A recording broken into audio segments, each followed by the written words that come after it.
आते हैं चैप्टर 5 प्रश्नावली 5 सततता तथा अवकलनीयता। ये बोर्ड में सबसे मेन प्रश्नावली है और ज्यादातर इसके सवाल आते ही आते हैं। सवाल आने हैं, इसमें से छोटी प्रश्नावली है, कम सवाल है और बोर्ड में अक्सर आते हैं। तो देखो सततता तथा अवकलनीयता, इसके मेन सबसे ज्यादा जो मेन है वो तीन चीज मेन है, 1, 2 और 3। इन तीनों चीजों को अगर जो आपकी समझ में सब आता है इन तीनों चीजों का, तो सवाल निकालने में कोई दिक्कत नहीं होगी। समझो, मैं इन तीनों चीजों को समझाऊंगा सततता तथा अवकलनीयता में। देखो सतत तथा अवकलनीयता, सततता अवकलनीयता में ये चीज है, देखो सवाल देगा उसमें पूछेगा limit x tend to a या x टेंड टू 0, कुछ भी ले सकते हैं। यहाँ तो fx देगा, fx दी उसने, fx में मान निकलवाएगा, fa निकालना है हमें। हमको लिमिट लेनी है x टेंड टू a, जो x की वैल्यू देगा वो x की वैल्यू इसके अंदर रखनी है fx के अंदर। जो fx के अंदर x की वैल्यू रखते ही तुरंत ये लिमिट हमारी निकल आएगी fx वाली। तो ओके, दूसरा है limit fx x tend to a minus के।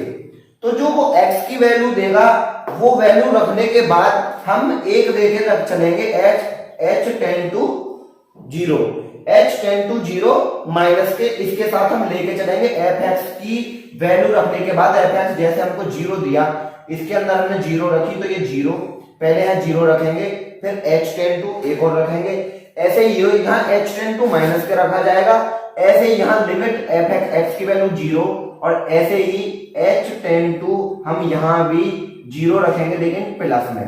देखो ये अभी तुम्हारे कम समझ में आएंगे, जैसे जैसे हम सवाल करते रहेंगे वैसे वैसे आपके नॉलेज में आते रहेंगे। मैं आपको इसके मेन सवाल करवाऊंगा तो आप उन सवालों पे गौर करना, और जो सवाल नहीं आए तो व्हाट्सएप ग्रुप ज्वाइन करना और व्हाट्सएप ग्रुप में आके जो मन करे वो सवाल आप पूछना। तो ये ध्यान रखना, तीनों चीजें, लिमिट एक fx की x टेंड टू a, एक limit x tend to minus के a, एक limit x tend to plus के a।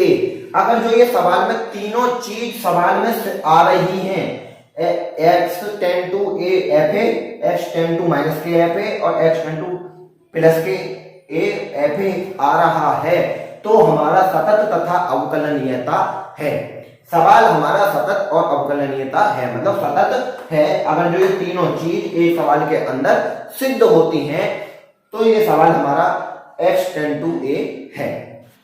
तो दोस्तों इस प्रश्नावली का पहला सवाल x बराबर 3, देखो x बराबर 3 पर फलन fx बराबर 2x स्क्वायर माइनस 1 की सततता की जांच कीजिए। ठीक है, देखो उसने दिया x बराबर 3 पर इस वाले समीकरण की सततता की जांच करनी है। देखो क्या दिया उसने fx बराबर 2x स्क्वायर माइनस 1। ठीक है, अब हमको सबसे पहले लिमिट निकालनी है। तो जब हम लिमिट निकालेंगे, लिमिट x टेंड टू कितनी दी है x 3, जब हम 3 निकालेंगे बराबर fx, limit x tend to fx बराबर, अब देखो लिमिट x टेंड टू 3 जब इसकी जगह लेंगे हम तो 3 स्क्वायर माइनस के 1। देखो 2 गुणा 3 तिया 9 माइनस 1, 9 दूनी 18 माइनस के 1 और ये हो जाएगा 17। देखो कितना आया 17। हम इसको एक प्रकार से इससे भी हल कर सकते हैं, बहुत ही इजी ट्रिक बता रहा हूं तुमको, एकदम हल्की एकदम।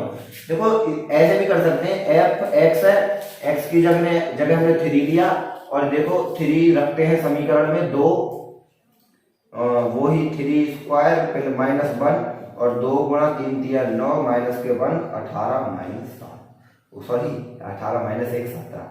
तो हम कह सकते हैं कि f3 बराबर fx सततता की सतत, मतलब x बराबर 3 पर फलन हमारा सतत है। हम ये कह सकते हैं कि fx बराबर x बराबर 3 पर fx 2x स्क्वायर माइनस 1 जो है वो सतत है।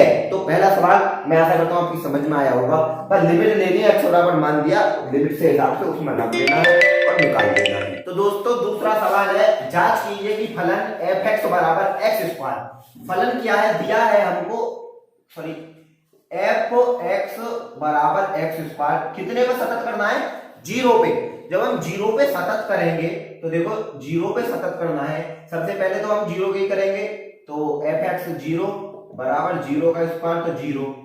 अब देखो दाया पक्ष जब हम लेंगे तो मैंने अभी आपको बताया, देखो limit h tend to a minus के, ठीक है।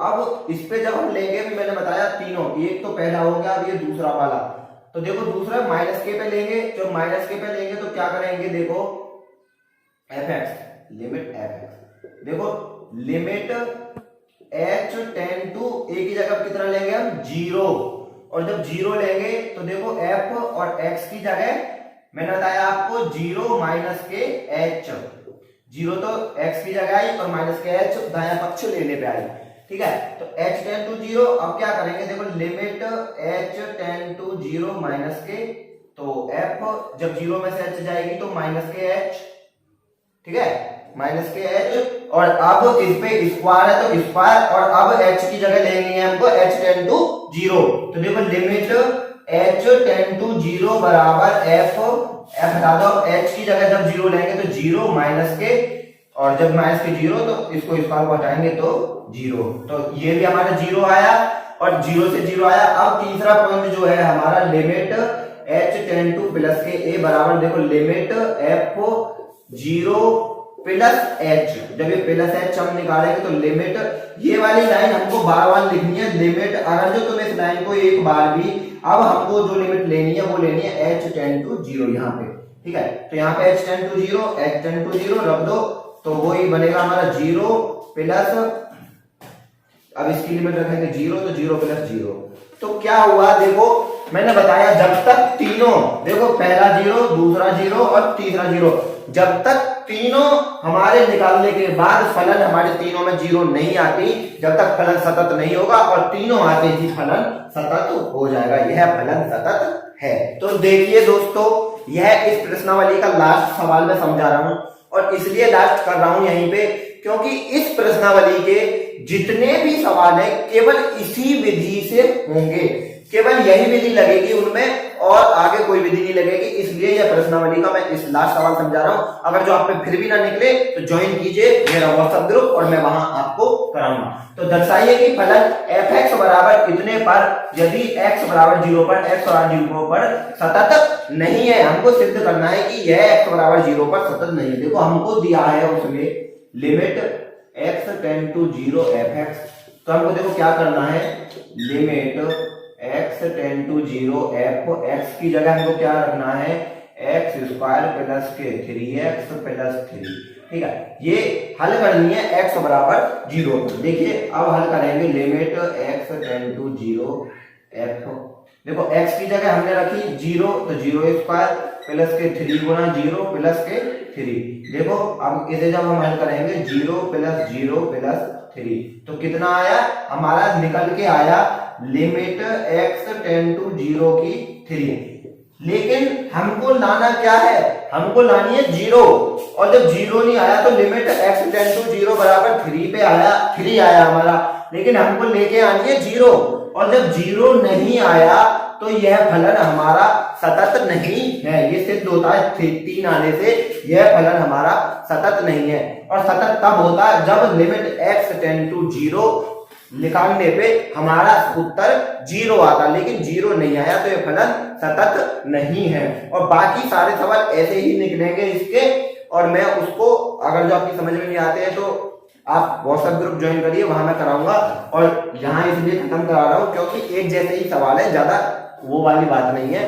तो यह प्रश्नावली सततता तथा अवकलनीयता खत्म।